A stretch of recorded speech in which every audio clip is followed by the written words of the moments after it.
While some Saudis enjoy the trappings of immeasurable wealth and privilege, the majority of the population struggles with daily oppression. And while ignoring issues in their homeland, Arab oil magnates remain committed to exporting regime change to neighboring countries. In the region is RT's Oksana Boyka. The Corniche embankment in Beirut is famed for its refreshing breeze and its breezy ways. It's a place where headscarves and miniskirts don't come into conflict, even when donned all at once. With a reputation as the most liberal Arab society, Lebanon is oddly becoming a refuge for the citizens of the region's most restricted country. Thousands of Saudis come to Beirut every month in what some call a freedom vacation. I was born in KSA. I suffered a lot there because it's too limited. I have to cover my face, my eyes, my whole body. What? I'm a human being over here. Please look at me. It is here where many Saudi women get a chance to walk the streets all by themselves, and Saudi men can indulge themselves in gambling in Beirut's many casinos, something that would be absolutely off limits at home. Saudi Arabia is the most conservative country in the world where women are still banned from driving and need the permission from their male guardian, be it a father, a husband or a son, to simply get a job. The royal family that's been keeping these rules in place insists they are part of Saudi heritage and therefore should be respected. But while prescribing this restrictive lifestyle for its citizens, some members of Saudi elite don't seem to think these rules apply to themselves.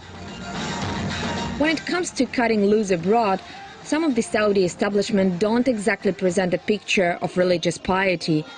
Saudi princes have been seen raining hundreds of thousands of dollars on women in nightclubs, ready cash by their sides.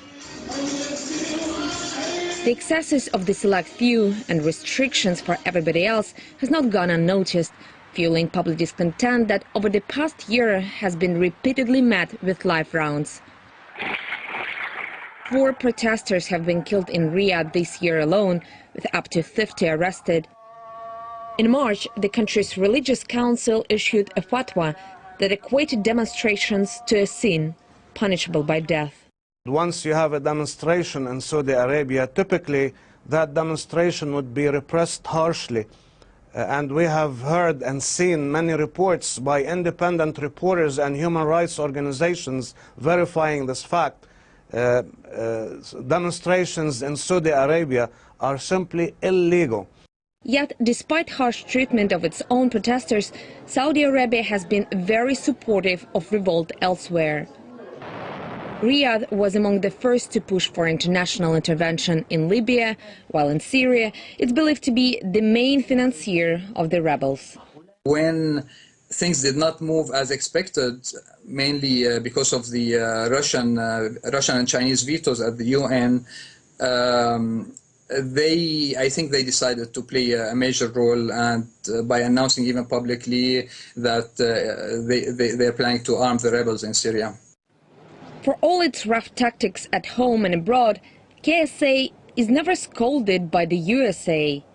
Riyadh and Washington are currently negotiating a $60 billion sale of advanced American weapons, brothers in arms. Conveniently, they're still not each other's keepers.